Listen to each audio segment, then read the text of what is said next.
Diddy's trial just opened the floodgates, and guess who's floating right in the middle of the mess? Yep, Donald Trump. Inside, a campaign under siege, rocked by new allegations of inappropriate sex conduct.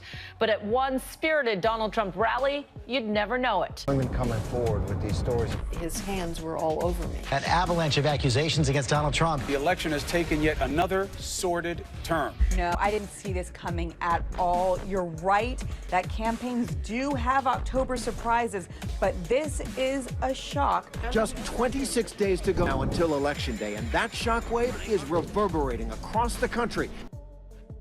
This ain't just about some wild celebrity scandal. This has become all about power, parties, payoffs, and the dark playbook the rich and untouchable have been using for decades.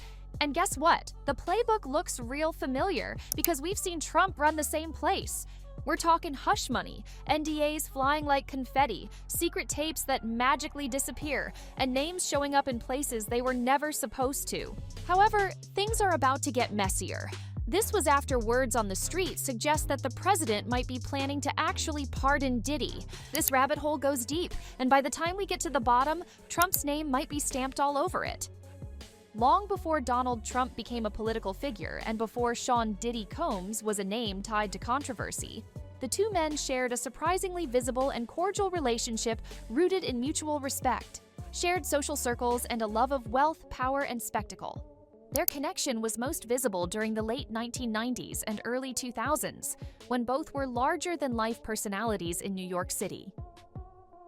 Trump, the flashy real estate mogul turned reality TV host, and Diddy, the hip-hop innovator who turned Bad Boy Records into a cultural juggernaut. They occupied different worlds, but the overlaps were undeniable. High-end events, celebrity galas, Hamptons parties, and business functions where the rich and famous mingled regardless of background. Donald Trump's past comments about Sean Diddy Combs are getting new attention. A clip of the former president praising the hip-hop mogul on a 2012 episode of The Celebrity Apprentice has resurfaced in the wake of Diddy's bombshell arrest and indictment on trafficking charges. Season 5 contestant Aubrey O'Day touted her time working with Diddy in the 2000s girl group Danity Kane as having prepared her for the business world, prompting Trump to defend the artist and entrepreneur when Aubrey didn't want to discuss the matter further. I am a very strict and focused businesswoman because working for Diddy for 6 years trained me to have to be perfect. Working for Diddy? Absolutely. I love Diddy. You know, he's a good friend of mine. He's a good guy. He expects... Is he a good guy? I don't want to answer that question. Oh, wow. I think he's a good guy. I'm going to stick up for him. Trump, ever eager to associate himself with the culture of success and celebrity, embraced Diddy as a fellow self-made mogul. Their mutual presence at elite gatherings was more than coincidence. It was strategy. Trump aligned himself with influential Black entertainers like Diddy, Jay-Z, and Russell Simmons, projecting an image of being connected to pop culture, particularly in the urban space, where his name was already being dropped in songs as a symbol of lavish success. For Diddy, Trump represented an aspirational figure, a man who controlled skyscrapers, television shows, and commanded media attention effortlessly. In interviews at the time, Diddy was candid about his admiration for Trump's branding savvy. Their bond became even more visible when Diddy made a guest appearance on Trump's hit NBC show, The Apprentice. It was a moment that further solidified Trump's approval of Diddy as a businessman and Diddy's acceptance into a broader mogul class that extended beyond music. You know, Puff Daddy, I'm an entertainer. I entertain people no matter what time of day, you know, whether you like it or not. I go all day, all night. I will tell you that you do fantastically well. Yes. You know, just tremendous. You really, it takes a tough guy. Hey, it takes the brains and it takes the this. Yeah. But it also takes a toughness. Yeah, I go to bed like 4 o'clock. Well, I really like you. And I would tell you if I didn't. Because, and by the way, I think at a certain point, everyone will. Beautiful. We all human beings, and a few people were saying I was this violent character. You know, just because I was breaking people's jaws and arms, and look at me, I'm like, you know, I'm just a passionate young man, and I made a mistake. Well, everybody's going to get in trouble. It's a question of how do you get out of trouble. On the show, Trump introduced Diddy with warmth, calling him a good friend and praising his business empire. The interaction was brief, but it was notable. Two alpha personalities showing each other public respect with mutual benefit. For Trump, it was good optics to be surrounded by popular black celebrities. For Diddy, it was validation that he'd made it to the top of the money game. There were also rumors, never confirmed, that the two had discussed business collaborations. Diddy was increasingly interested in fashion, beverages, and real estate. Trump's vast portfolio offered interesting possibilities. It wasn't unusual to see hip-hop stars at golf tournaments or real estate moguls at album release parties. New York, especially, was a place where fame and fortune created odd pairings, and Trump and Diddy fit perfectly into that pattern. They were men obsessed with winning, image, and empire, and they found common ground in that drive. Their relationship was never framed as particularly deep or personal, but it was one of mutual utility and mutual admiration. Trump liked winners, and Diddy, in those years, was at the very top of the game, producing platinum albums, launching fashion labels, and running multi-million-dollar ventures. Now, more recently, Diddy's trial isn't just connected to himself, it has become a secret network of wealthy, untouchable figures who allegedly used their influence to exploit, silence, and control. And now the center of that web? It's Donald Trump, who has been dragged into the spotlight, accused by multiple witnesses of being involved in, or at least knowing about, these twisted underground parties. According to testimonies, this wasn't some small-time operation. Lawsuit stemmed from an encounter between her and Trump in a New York department store dressing room in 1996, Bergdorf Goodman's, where she claims Donald Trump sexually assaulted her. Donald Trump just reacted on his social media platform, writing in all caps, quote, "I have absolutely no idea who this woman is. This verdict is a disgrace, a continuation of the greatest witch hunt of all time," unquote. This all comes as Trump is facing. But wait, there's more. Because now, there are speculations that Trump is definitely going to help Diddy get out of prison. I mean, in case he indeed gets locked up. While nothing is confirmed, Trump's recent made pardons are fueling all the allegations, and now people are wondering how this will affect the trial. We're talking about decadent, invite-only gatherings held at Trump's luxury properties, his hotels, private residences, even some off-the-books locations tied to his name. These parties allegedly functioned as hunting grounds where young women were coerced and trafficked for the pleasure of the elite. And Trump? Several witnesses claim he was not just a bystander, but a regular guest. Some say Trump even personally orchestrated certain events, ensuring the guest list stayed exclusive and the secrets stayed buried. The trial revealed damning messages and documents pointing to Trump's team helping to draft non-disclosure agreements designed to silence victims. Lawyers who once worked for Trump's inner circle are now being implicated as the same ones used to cover up abuse in Diddy's network. One witness described Trump as the kingpin who knew exactly what was going on but used his power to stay untouchable. Another claimed he controlled the flow of information, deciding who could speak and who had to be bought off. What's worse? These parties weren't hidden from the world. They happened in plain sight, behind velvet ropes at glitzy Trump events, masked as exclusive galas or charity fundraisers. The kind of places where no one asks questions, and the champagne flows freely. The trial's explosive details expose how Trump's brand was used as a front, a way to lure powerful players into a network where silence was currency and abuse was the price of admission. And the same pattern of hush money, intimidation, and legal threats that Trump has famously used throughout his career? It was allegedly the blueprint for covering up this entire operation. Multiple witnesses have accused Trump of being involved, directly or indirectly, in orchestrating and participating in secretive gatherings where young women were trafficked and exploited. These parties reportedly took place at Trump-owned properties, including luxury hotels and private residences, places that offered the perfect cover for illicit activities away from prying eyes. Several testimonies suggest that Trump was more than a mere attendee. Witnesses allege that he played a role in ensuring the exclusivity of these events, controlling guest lists, and maintaining a culture of silence. Documents and leaked communications presented during the trial reveal that Trump's legal team may have been involved in drafting non-disclosure agreements aimed at silencing victims and preventing the spread of damaging information. Accusers have painted Trump as a figure who wielded his immense power to protect not only himself, but also others within the elite circle from accountability. Some have described him as a kingpin in this dark underworld, using his influence to intimidate potential whistleblowers and manipulate the narrative through hush money and legal threats. Now, if there's one thing that this entire saga makes crystal clear, it's that Donald Trump's true obsession isn't pleasure or legacy, it's money. And when you look closely at the web of people tied to both Trump and Sean Diddy Combs, you start to see a shadowy underworld where fixers, lawyers, and power brokers work overtime to protect fortunes and silence inconvenient truths. Trump has always projected an image of a man who thrives on extravagance, luxury, and a larger-than-life lifestyle. And now he even has his own crypto scheme. There's a company out there which presents some of the starkest conflicts of interest in the history of the American presidency. It's called World Liberty Financial. Let's check out their website.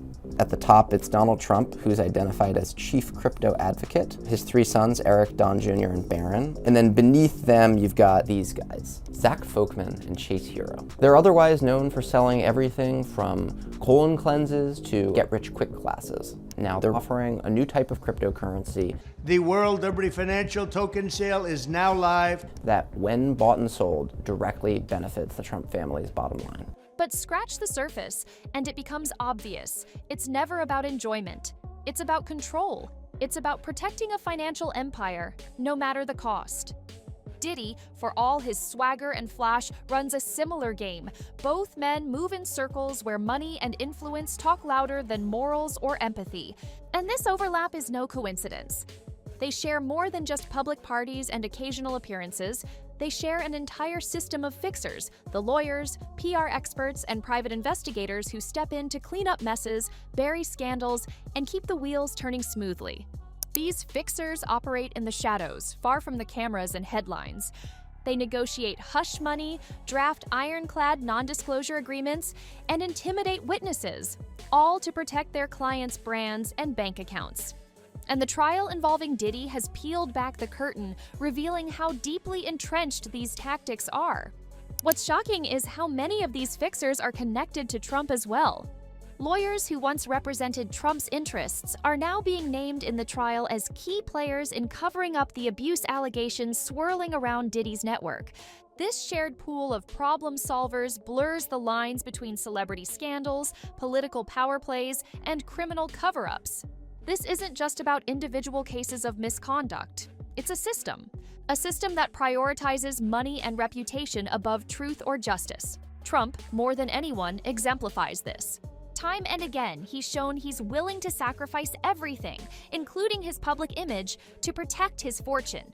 Whether it's using legal threats to silence victims, leveraging his media empire to control narratives, or striking secret settlements, Trump's playbook is about one thing: money first. Trump's son, Eric, is one of the leaders of the Trump organization, the family business, and he also has run a yearly charity golf tournament through the nonprofit Eric Trump Foundation. And that golf tournament is at the Trump National Golf Club in Westchester County, New York, and it's to benefit children's cancer research. Now, the tournament has laudably raised millions for the cause, thanks in part to Eric Trump's claim that nearly all the money contributed goes directly to St. Jude Children's Research Hospital. And that is possible, he long maintained, because, well, there's virtually no overhead. Entertainment, drinks, most of the other costs to conduct the tournament were donated, as was, crucially, the use of the golf club itself, which, of course, just happens to be owned by Eric's father, the President of the United States. And here's where the pleasure myth falls apart. People often think Trump lives for the high life, the parties, the women, the glamour. But if you pay attention, you realize he treats pleasure as a transaction. It's not about enjoyment, it's a business deal. Women, events, even friendships, they're assets to be used or discarded depending on what serves his financial interests. The trial has exposed how this cold, transactional approach extends into the darkest corners of the elite world. Parties that seemed like extravagant celebrations were allegedly fronts for trafficking and abuse, all shielded by a network of fixers protecting the money and power involved. Diddy's involvement has brought this system into the spotlight, but Trump's name popping up is a harsh reminder of how deep the connections run. It's not just about individual bad actors, it's about a culture that tolerates exploitation as long as the cash keeps flowing. What's even more unsettling is the speed and efficiency with which this system moves. When allegations surface, fixers spring into action, negotiating settlements, threatening lawsuits, and applying pressure to keep secrets buried. And often, victims are offered silence instead of justice, while the accused walk free, their fortunes intact. This shared network of fixers and secrets doesn't just protect one man or one case, it safeguards an entire class of untouchables. People who believe their money and influence put them above the law. So yes, Trump does care about pleasure, but only insofar as it advances his wealth and power. When the stakes are high, he's never been about fun or genuine connection. He's about control, preservation, and survival. And if that means burying secrets, buying silence, or destroying reputations, that's just part of the business. Now, speaking on Trump and Diddy, there's also one aspect that refuses to stay buried, and that's the return of a name no scandal seems complete without: Jeffrey Epstein. The name Jeffrey Epstein never seems far from the headlines when powerful people's darkest secrets begin to unravel. And now, with the explosive trial involving Sean Diddy Combs, Epstein's shadow has once again resurfaced, dragging Donald Trump's name back into a swirling vortex of scandal and suspicion. Epstein, the disgraced financier and convicted sex offender, was notorious for cultivating relationships with the elite, from politicians and celebrities to business moguls. His ability to move effortlessly within these circles was legendary, and his private island, lavish parties, and infamous Black Book became symbols of a secretive world where money and power masked unimaginable abuse. Trump's connection to Epstein has been well documented, but always shrouded in ambiguity. The two were photographed together multiple times in the 1990s and early 2000s, often at social events in Miami or New York. Trump once famously said, "I knew Jeff Epstein like everybody in Palm Beach knew him." But since Epstein's arrest and subsequent death, Trump has tried to distance himself, claiming a falling out and no involvement in Epstein's criminal activities. Now, so if you were president, would you declassify, you can answer yes or no to these, Yeah. would you declassify the 9/11 files? Yeah. Would you declassify JFK files? Yeah.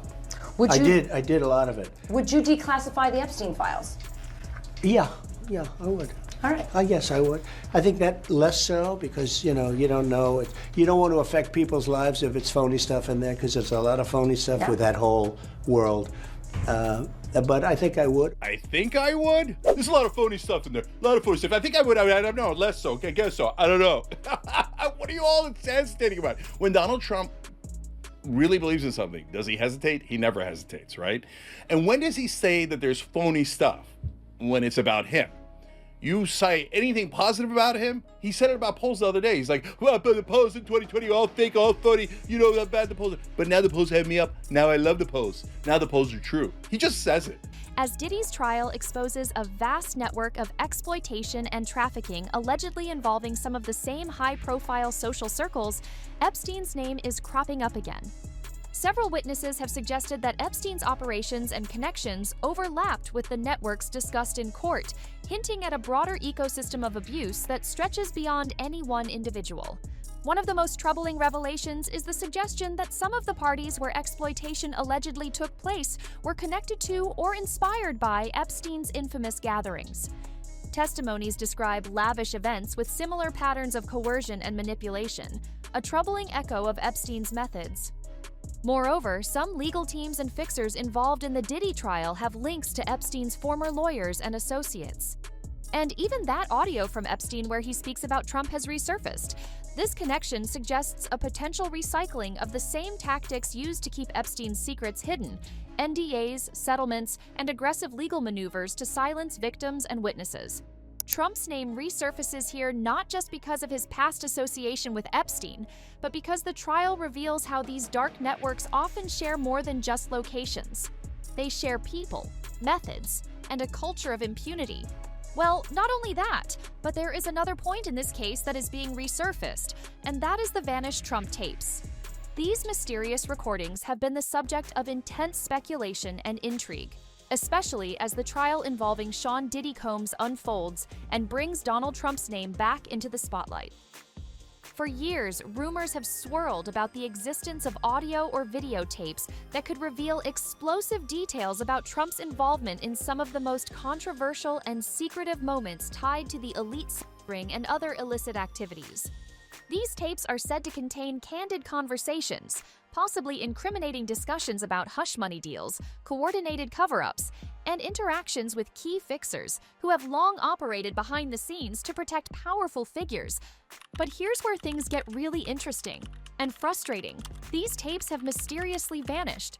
While some audio recordings like this from a locker room have also been released, She used to be very, she's still very beautiful. I moved on her, actually. You know, she was down in Palm Beach. I moved on her, and I failed. I'll admit it. Whoa. I did try and she was married. Huge news there. No, Nancy. Yeah. No, this was marriages. And I moved on her very heavily. In fact, I took her out furniture shopping. She wanted to get some furniture. I said, I'll show you where they have some nice furniture. I took out furniture. I moved on her like a but I couldn't get there. And she was married. Then all of a sudden, I see her. She's now got the big phony and everything. She's totally changed her look. She's your girl's hottest in the purple.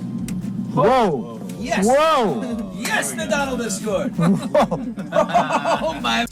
Despite multiple reports that the main recording copies exist, as pressure mounted on Trump and his inner circle, the recordings disappeared from secure locations, from private vaults to digital servers.